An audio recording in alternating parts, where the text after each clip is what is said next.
For me, I would say that love is realizing my own oneness with the whole.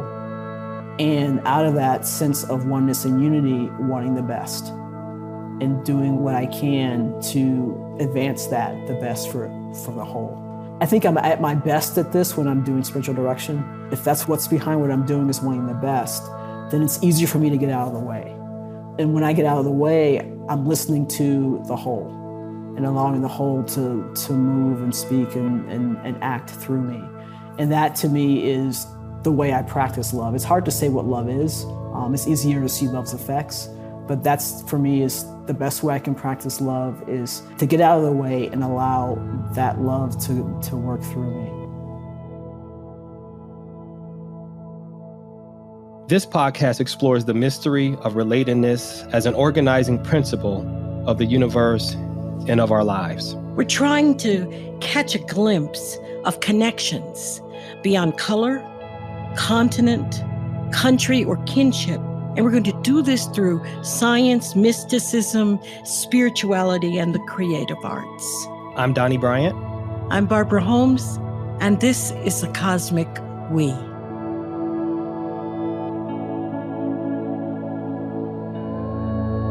Today, we're going to be talking with one of the women who makes the CAC Living School a joy for both students and teachers. Now, I'm going to let her introduce herself, but I do want to briefly share how we know one another.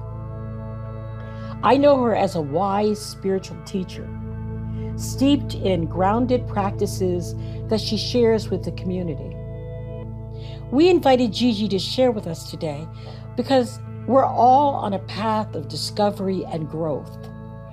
The life journey is often so intense that we seldom look up or at our neighbors to get a sense of how they're progressing. And I'm convinced we were never meant to travel alone. The companionship that we get just from hearing the stories of those also on the journey inspire us and help us to carry on when the going gets rough. Welcome, Gigi. Can you tell us a little bit about yourself and what brings you to this point in your life? I guess I'll start when I was a child. I remember just being interested in spiritual things. And when I was 8 years old, I was in the library and I saw this. I was one of those people who wanted to know everything. And so I figured that I could read every single book in the library, And so I started, it was a Dewey Decimal System time. So I was in the 200s. And there was this book called Religions of the World. It was in the kids' library. I opened it up, and there was this photo of this Hindu monk in meditation. And when I saw it, I felt like I was coming home. And so that got me on this interest into all kinds of spirituality. The thing is, I grew up in my parents and we all went to the church in the National Baptist Convention. And so me studying Religions of the World was not something that they would have been overjoyed with if they had known that was what I was doing. But they never checked what I read. They were just happy that I was reading. And so I just, from that time on, was just interested in most of the kind of contemplative spirituality things that I could find at that time. This was in the 70s. It was Eastern.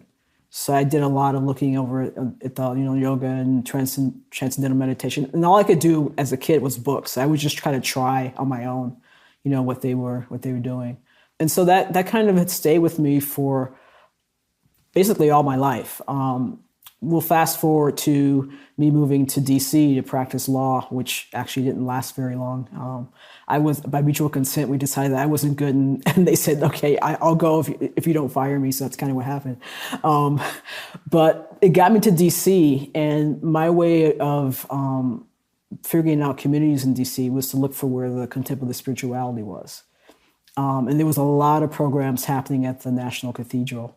So my church at that time was the Taizé services at the National Cathedral. I loved it because there was no sermon, there was just silence. And so that was great not to have to hear a lot of things. And lots of singing. So that was really, really good. And then eventually I stumbled into centering prayer. I had been reading about it, but didn't want to practice it without a person to guide me. And so they had one of these introductory workshops. And I think somebody that I know you know him, Dr. B. I don't know if Donny, you know, but a guy named Gene Sutton was leading that particular workshop. And that got me into centering prayer. And that got me into eventually being on the leadership team in the DC Contemplative Outreach chapter.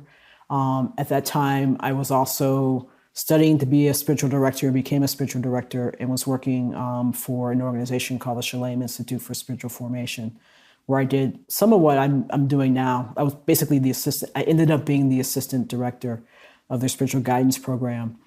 But then shortly after that, we're talking 2008, they cut the budget, and therefore they cut my position.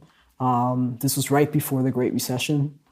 Wow. And a year later, I ran out of money. Okay, let's pause there. Okay. Let's pause there, Gigi, because this is so packed. I mean, I'm back at where you said you opened up a book, you saw Tibetan monks, and you were at home. How do you jump from Baptist to home with Tibetan Buddhist monks? I mean, I was a library geek too, and I know the worlds that opens up. What gave you a sense of home, and what did that mean to you? I'll back up a few years earlier. I think it was when I was 4, but maybe it was when I was 6. I learned how to read when I was 4, but I remember reading the Bible. I had one of those King James versions where Jesus' words were in red, and just really, really reading it and taking it. And something in me told me that, there's a lot of deep stuff here, and the adults at the church can't show it to me because they don't know. And so there was just something there, always something there that was just looking for some kind of way into that deep place. So I think that's how I got to feeling home. It just felt right when I saw that picture. You had an instinctive knowledge that the formal kind of religion that you've been exposed to just didn't have the roots, didn't have the depth, couldn't take you where you were going. The other interesting thing you talked about is your short career as an attorney. Now, we were both attorneys. You lasted way longer than I did, Dr. B. But that was just because I was hanging on by my fingernails. I thought contemplatives, they also have to eat. And how do contemplatives make money?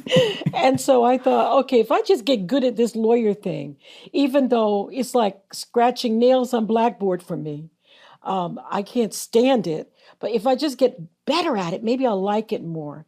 And it never happened that I liked it more. I tried every kind of law there was. I hated each more than the last. And finally, thank God, the law firm I was in closed down.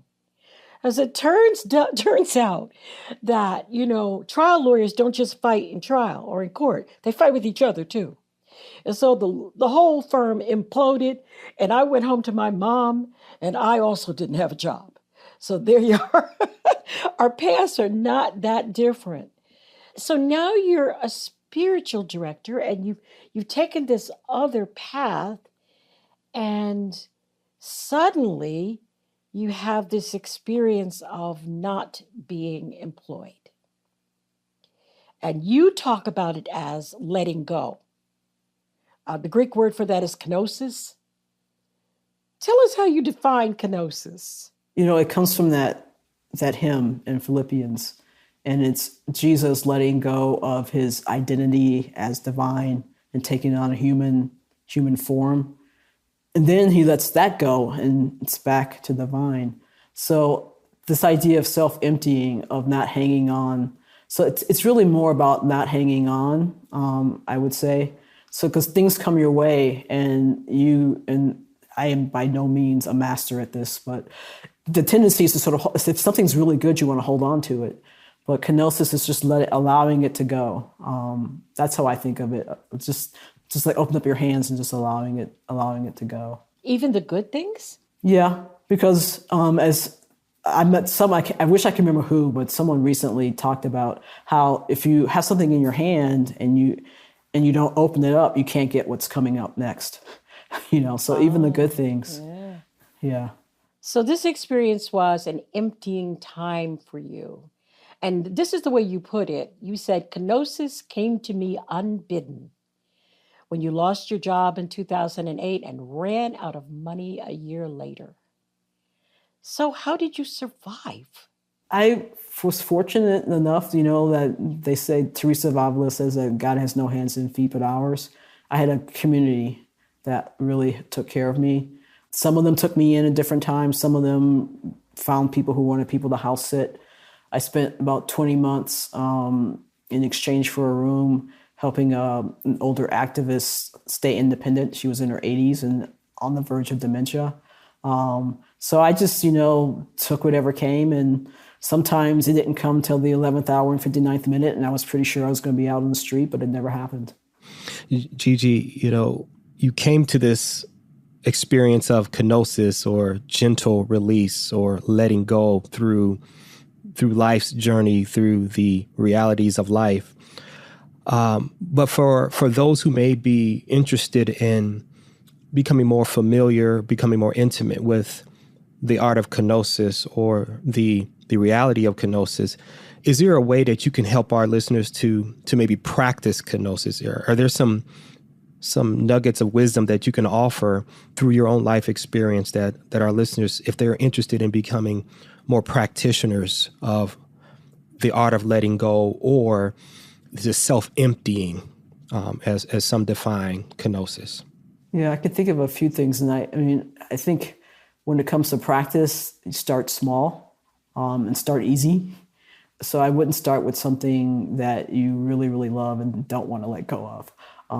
But, there may be some things, like, for example, maybe there's someone like me and Dr. B, I don't know, maybe you too, Donny, we have lots of books, so what if, you looked at your bookshelf and said, oh, I can let this book go, or I can let this book go. Or, if you are on, Dr. B said, no, I can't.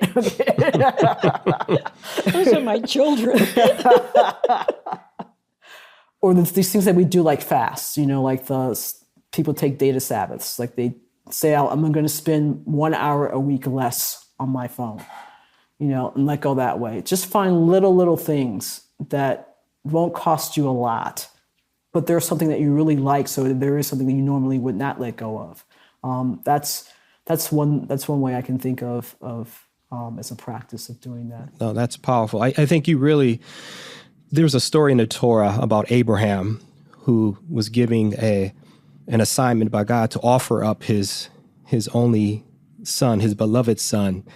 And that narrative, that story of Abraham's journey to the mountaintop and laying down the altar and, getting the fire. And I think that story gives us some insight into the struggle of letting go, right? It's oftentimes the thing that you love the most that you have the most difficult time of releasing and relinquishing, or self-emptying. And that narrative, I remember, Gigi, I had an experience several years ago where I had to come to the reality of letting go of a relationship that I really was holding on to, right?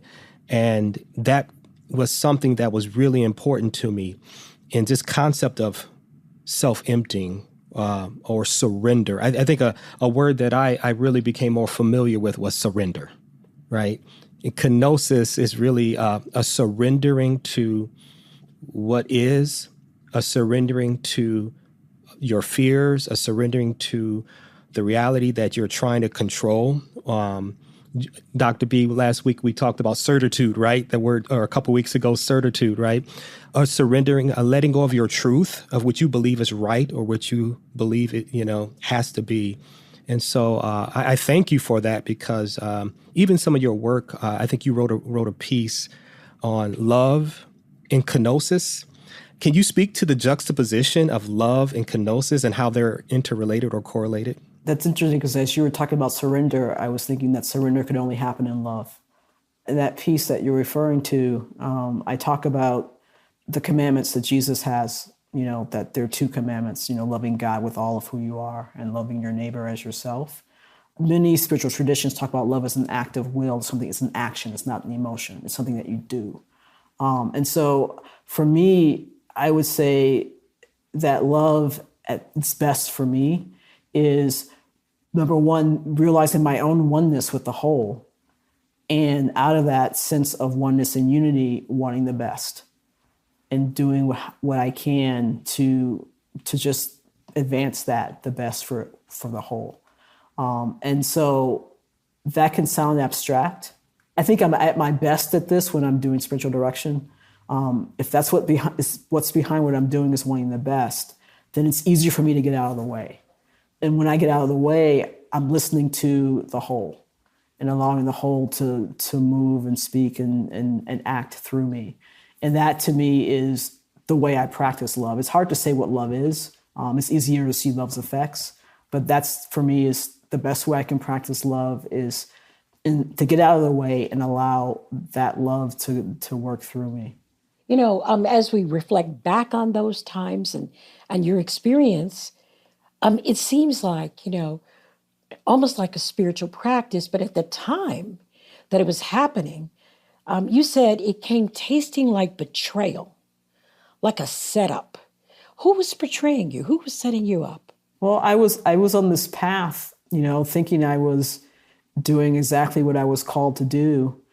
And I'm going to say I did have advance warning because about 3 or 4 months before I was told that my position was being cut, I heard this voice because I was at this time I was looking at a program on interspiritual wisdom. It only happened once because they couldn't afford to do it again.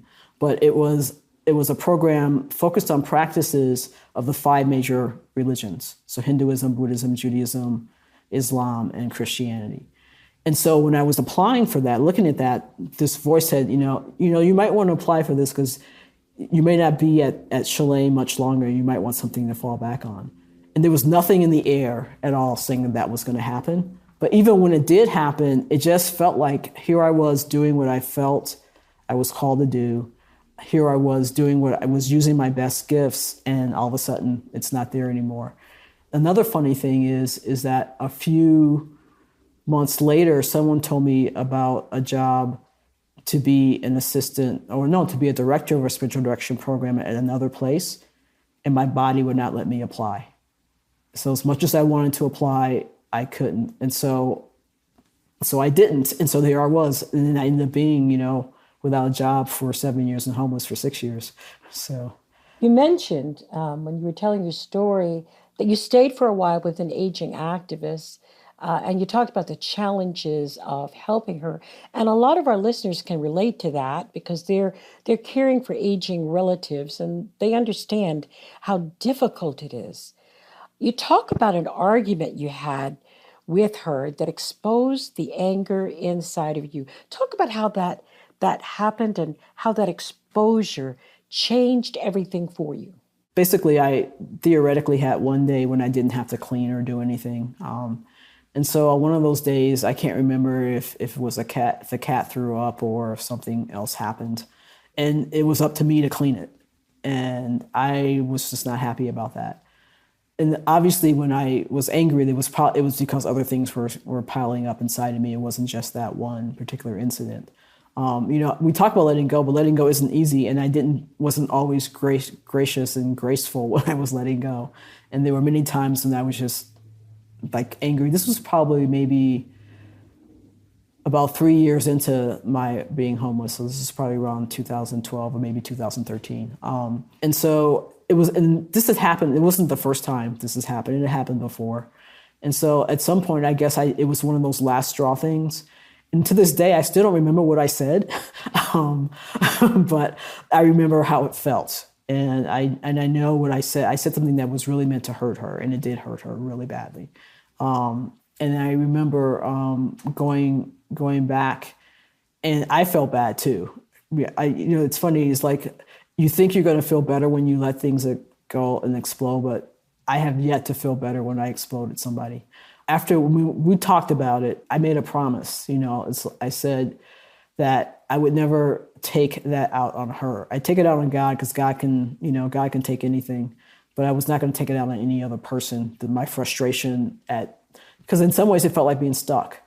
Because here I am, someone who actually has a decent education. You'd think it would be easy for me to get a job, but it wasn't. And so there was a lot of my own frustration. 3 years in, I'm still in this place and I have no idea how it's going to end. I figured I'll just do, Donnie, you talked about the Torah. I'll in the Jewish tradition, I'll just yell at God, and so it was just not feeling good about myself, as well as not wanting to hurt somebody, and seeing that I did, and just deciding, okay, and so I didn't get angry at her, or I had a neighbor because in the bedroom where I was staying, the wall was next to the neighbor's house, and every night her television was up really, really loud. It was really hard to go to sleep. But I wasn't going to tell her not to turn her television down because I figured she was hard of hearing and it just wouldn't make sense. So there was actually a lot of discomfort in those 20 months. But I learned to take my frustration to God and not take it out on other people. Is that how you handle anger these days? Is it still a matter of turning toward the divine?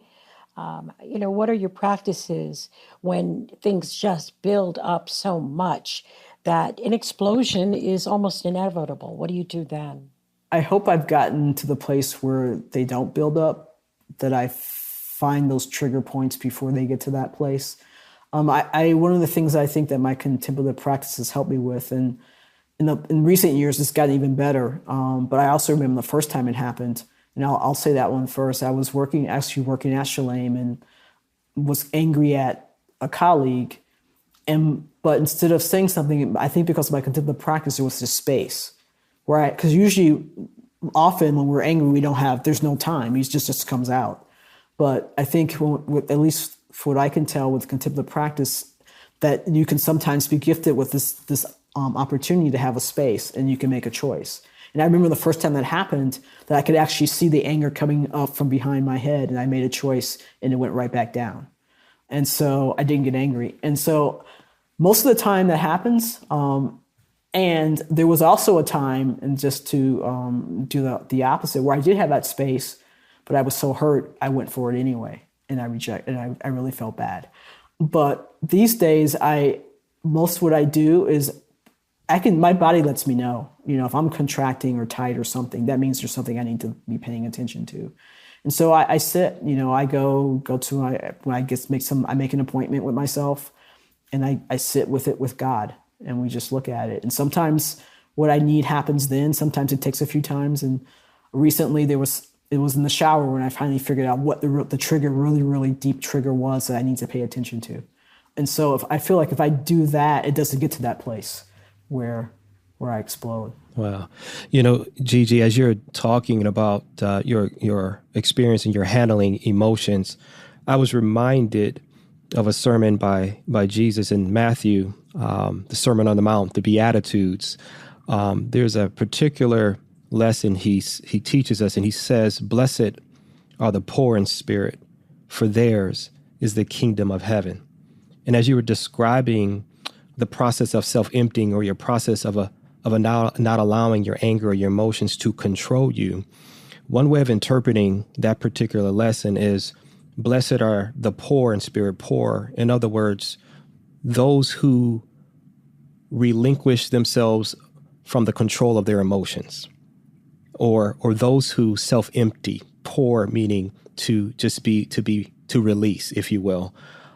For theirs is the kingdom of heaven. In other words, there was a certain level of connectivity that you described with your fellow people around you, the people who may have triggered you. There was a certain aspect of love and oneness in seeing yourself in them. And I think that beatitude does in some way describe what you were describing, a way of experiencing the true power of the kingdom of heaven on earth, or the divine in humanity. So in some of your work, you write about that. That's, to me, even a better description of how you describe your love and the flow of love with kenosis. So are there other ways outside of anger that you can help us to be able to practice this level of seeing and being with the practice of kenosis? Are there other ways that you can help us to see that without, outside of anger? Or maybe there are other emotions like fear, for example. Many of us struggle with that. One of the things, there are two things that come to my mind. One is, what is the spiritual path, and what are our invitations to the spiritual path? And one of the roles, I think, of suffering and discomfort is an invitation to the spiritual path, because you can't really be on the spiritual path if you are not ready to open yourself up for discomfort, open yourself up to have your world turned upside down. I think there's sort of like a basic spiritual practice, and that is to turn toward whatever it is. So just as I turn toward anger and turn toward fear, and fear, I have a thing with fear too. And sometimes I just decide it's not worth it. I just won't do what I'm afraid of. But there are other times, when I need to really look at what is happening. And I think that when I'm afraid, it means that there's something about not trusting God that's happening for me. And so that's where I turn my attention to, is to look at, where am I having those issues of trust? And the love also comes in is because I don't beat myself up for being afraid or not trusting. It's just the way it is. And how am I going to grow if I don't do some things that I need to grow with? So that for me, that's the first thing, is to just acknowledge and not resist. Because often this is my reflex is, if I'm afraid, I'm going to try not to be afraid. And that just seems to make things worse. And so to just actually acknowledge and then take that time to be with it. And I find that the less I resist, the more I welcome it in, the smaller it seems to get. And then just acknowledge that that's a part of who I am. I went on a retreat this past September.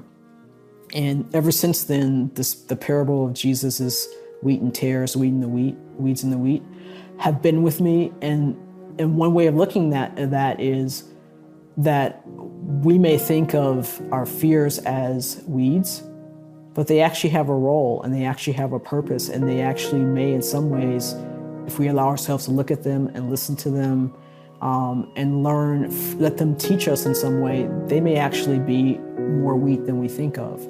And so I think that for me is basically loving those parts of us that we would think we should get rid of, and just turn toward them, welcome them, allow them to bathe in God's love as well. So for me, the practice itself is the same, even as the emotions change.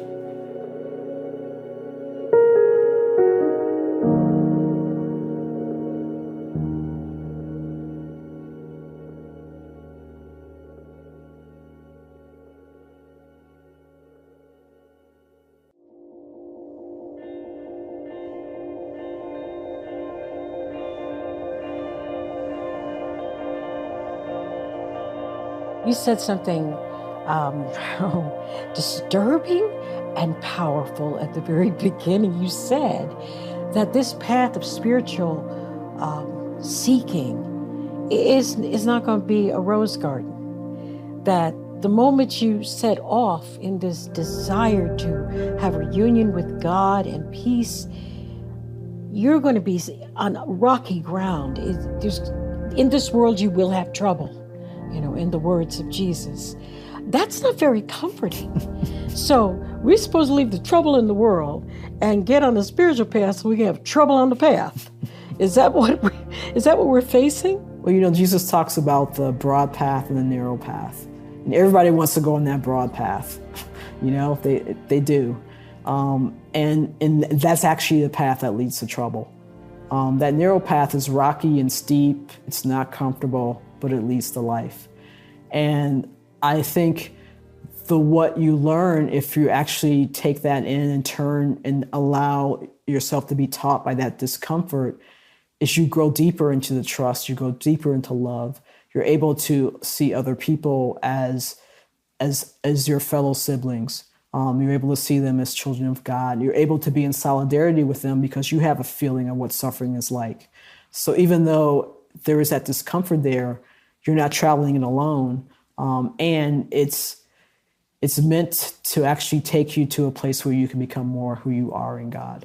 What I find amazing is that you are able to stand, having been homeless for 6 years without income, for activism that is so deeply rooted. And I think, don't you, that having lived marginalized, that you have a different perspective on how to deal with, approach, support folks who have long-term marginalization. Is that true? Yeah, I remember I didn't do all the things that you do, when you don't have money. Like I didn't do what I grew up learning called food stamps, but I did do Medicaid. And I remember going down to wherever that office was and just being in line for like hours just to get, and just seeing just how dehumanizing that system is. And I know the people there have good intentions and they're doing the best they can with that system. But it is just really dehumanizing. And there are people who not just doing it for Medicaid, but they're doing it for trying to get food, get things for their kids and all that. And there's just so much of the way it's set up that it's dehumanizing. But would you really know that if you didn't actually go down there?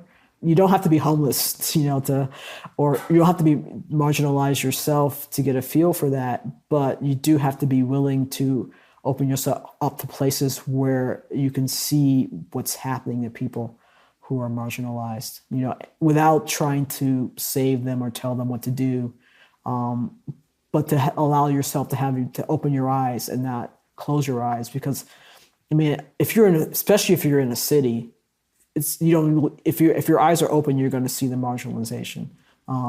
Here in Albuquerque, for sure, you can see the marginalization of all kinds of people. And I know that even in smaller towns, although smaller towns in general tend to take better care of other people than people in cities do. But the thing is, you're going to see it. And there is a correlation, I think, between our ability to love and be in solidarity with people who are marginalized. There's a correlation between that and to love and being in solidarity with the marginalized places of our own inside of us as well. Yeah, I kind of think it's a blessing. I was in a similar circumstance because once I stopped practicing law and went to seminary, I had no money, I had no job, I had whatever that Medicaid was it, and it was dehumanizing. And here I am, I'm an attorney, I'm in school getting a PhD, and I got to stand in line and be asked ridiculous questions. And what it does is it says to you, you know what? All this that you think about who you are and who you're getting ready to be, it doesn't mean anything if you lose the status that the world values. That once you choose different values, it's a whole nother path. But I think that experience of being with other people who were impoverished while I was in school as an adult helped me to see that community completely differently. I no longer, when I'm working or activist on their behalf or with them, think of myself as doing anything from on high. I think of myself as temporarily not there, but could be there one paycheck away, 2 paychecks away. Doesn't matter how far away you are, it can happen to you. And so you got to love your neighbor as you want to be loved, even when you're in a better circumstance. That's wonderful, Gigi. This is a quote that's attributed to you. God offers us quiet, contemplative eyes. And God calls us to prophetic and critical involvement in the pain and sufferings of our world, both at the same time. Would you say a little bit more about that? I don't think you really can have one without the other. To really be involved in the pain and suffering of the world and doing what you are called to do to relieve that in some way, I think you could only do that from a place of contemplation. And I think I should say what I mean by contemplation. And contemplation is not, the practices that we do. Those that I think are just meant to open us up to be receptive to allowing contemplation to happen. In some ways, for me, contemplation and love are synonyms. Because the deepest part, what makes contemplation is love. And for me, contemplation is more like how we perceive our attitude to the world, our stance. And it's this place of really being open and receptive to reality as it is. And there's absolutely no way you can be with anyone who is poor if you don't really see them as they are.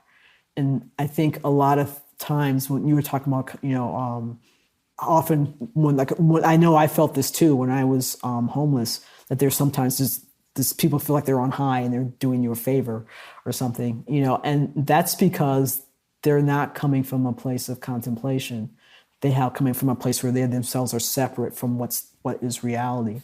But for me, you need to have both of those. And even though contemplation and lack of noise or distraction are not synonyms, there is this kind of inner stillness that is a part of contemplation. Because without that inner stillness, you're not going to be able to see, because there's too many things going on inside of you as well to keep you from seeing what's actually really real. So they go together as far as I'm concerned. A lot of the activist movements don't seem very contemplative at all. The LGBTQIA movements, the Black Lives Matter movements, all of the movements for justice, the immigration initiatives at the border.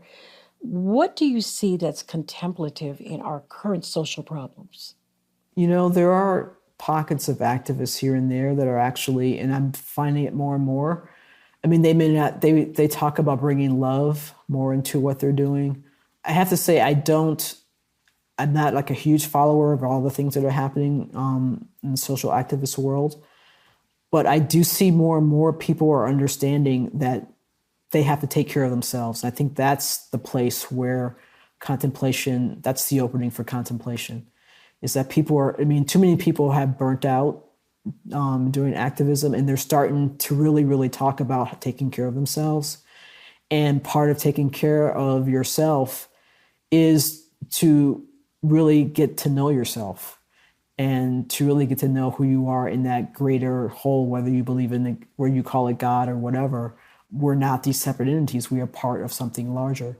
And I think that people are coming to see that if they're not in the place where they can take care of themselves and where they can act from that centered, authentic place, they can't do the activism. I think that's slowly coming into many different places. And I think the self-care has been one of those doors that has allowed it to show up. How do you connect all of this to your African diaspora origins? I mean, how do you ground this? Most of the spiritual direction programs are very anglicized. I know because that was what I was going to do. I was going to be a spiritual practitioner, and I was studying that in seminary. And the more I studied, the less it seemed to be grounded in my culture, my people, and what their needs were. Didn't seem to make sense to me.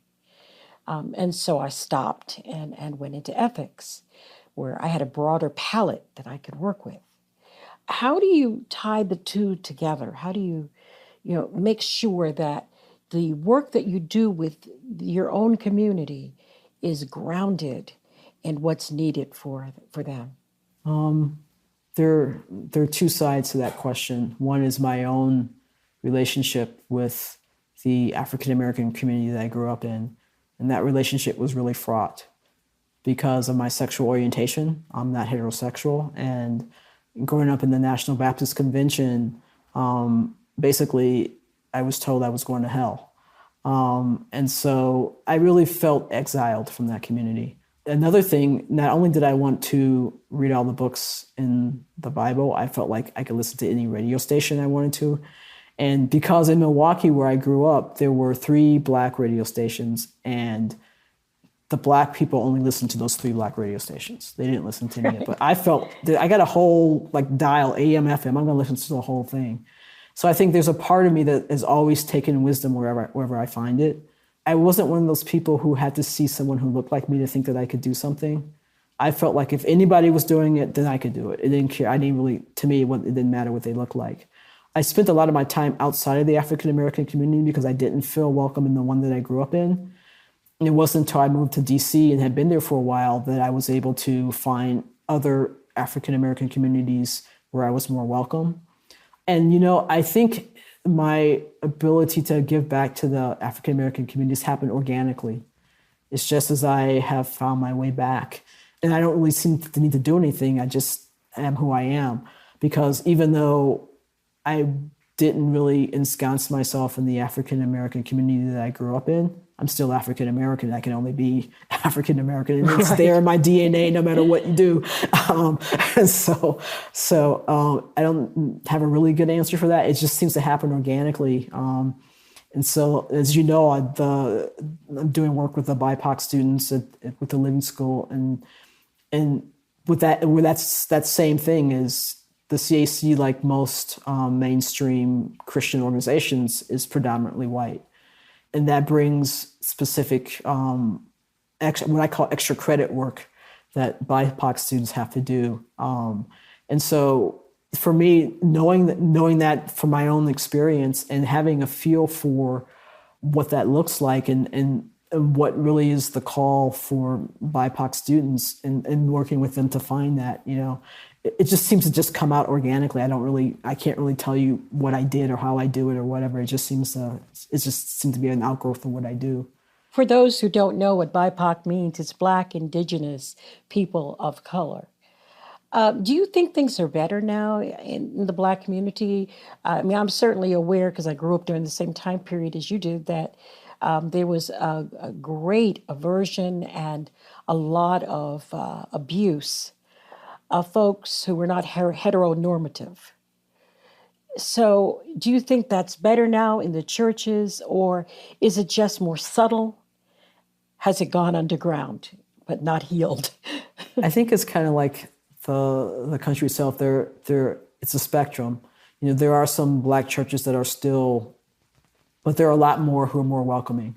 There's a lot more who are more welcoming. And also, as this younger generation has become adults, and they're used to having more of, especially more of a diversity of sexual orientations, gender identities. And so for them, it's just not a big deal.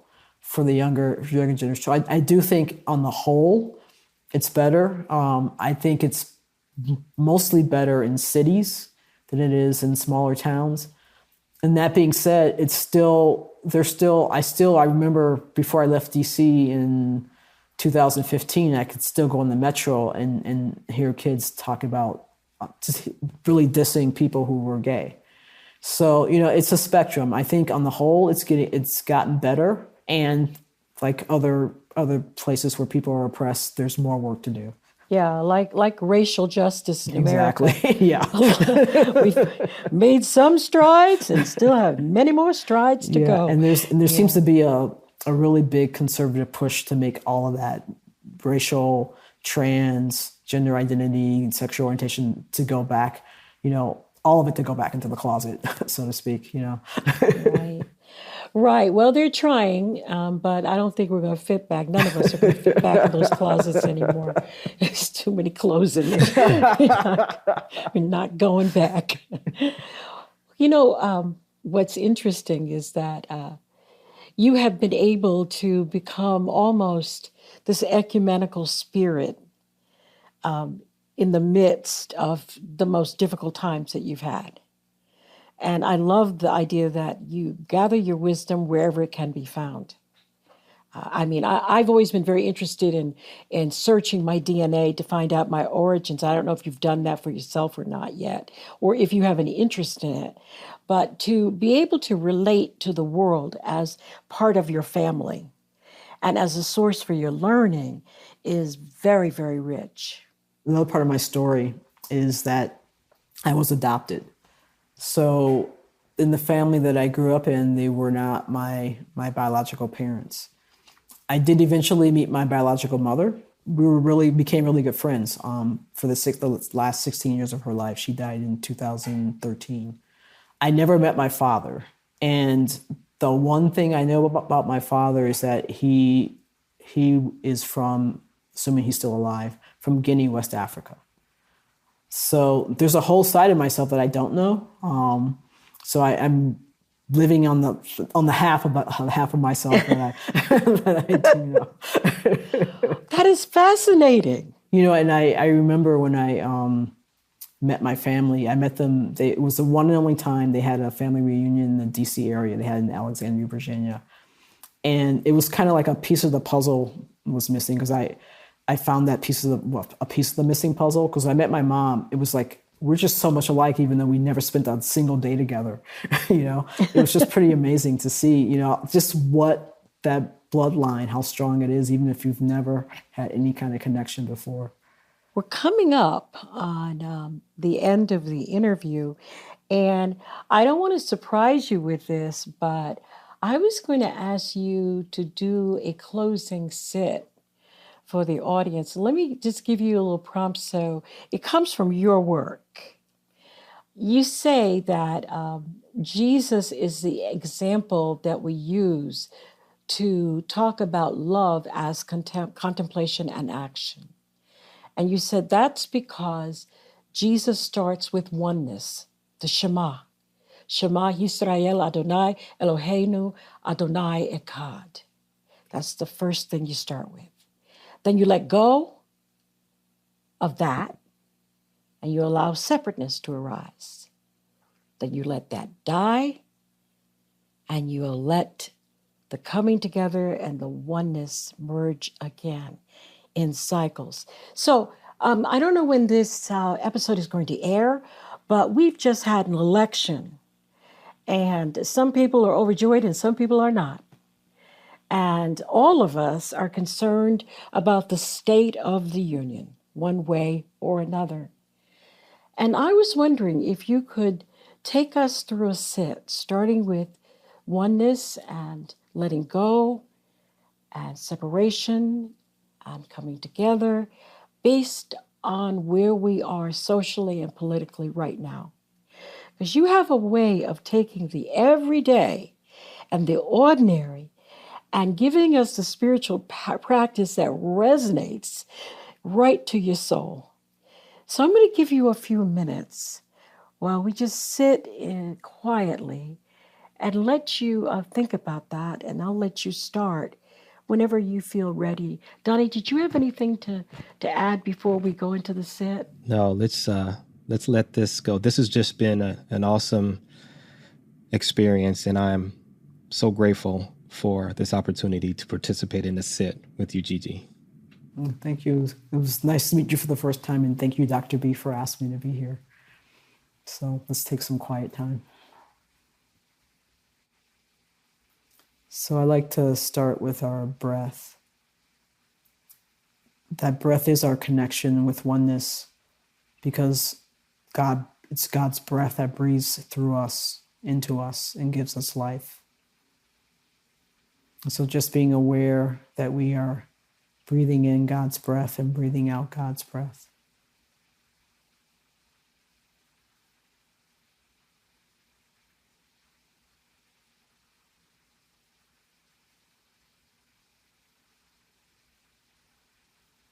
And then I guess I'd like for us to use our imagination, whether it's visual or just getting a kind of feel for just being out in a field of, we'll say, red and blue flowers. And just being out in that field of red and blue flowers.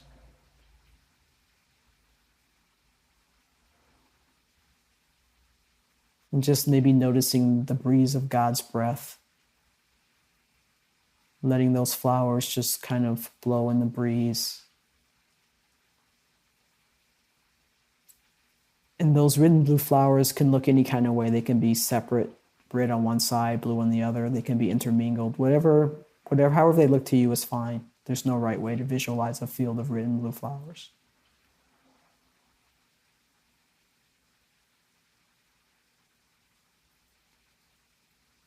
And as you look over that field, see if you can notice one flower that may be getting your attention. It could be red, it could be blue, but one flower that's getting your attention.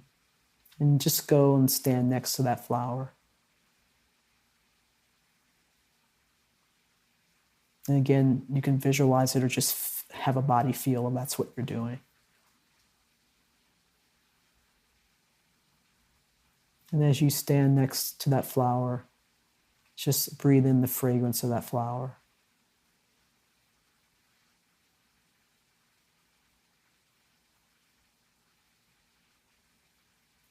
And as you breathe in the fragrance, also see if you can feel that breeze of God's breath blowing on you and the flower.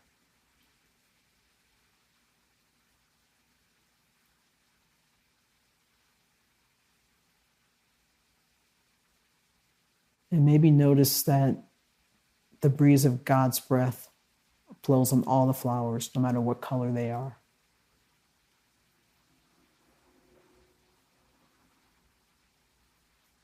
And so just allow yourself to think of that flower as a symbol of you in the field, that you are one in a field of many. And you are one of many who is blessed by God's breath and breath blessed by God's breeze.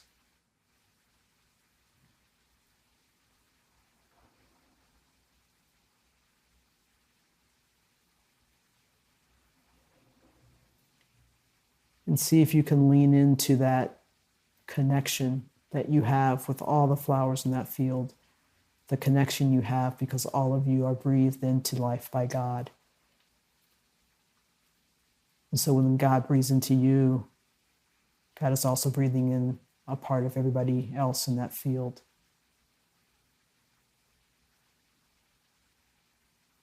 And just rest for a few breaths, a few of God's breaths, breathing into you the life that is yours and the life that is everybody's in that field.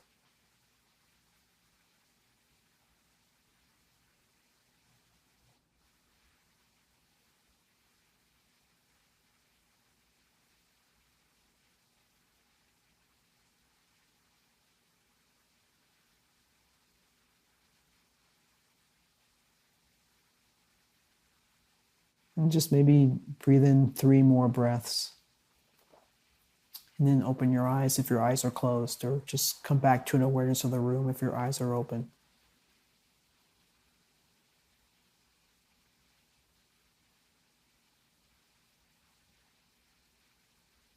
Blessings upon you and your work. Thank you, Gigi.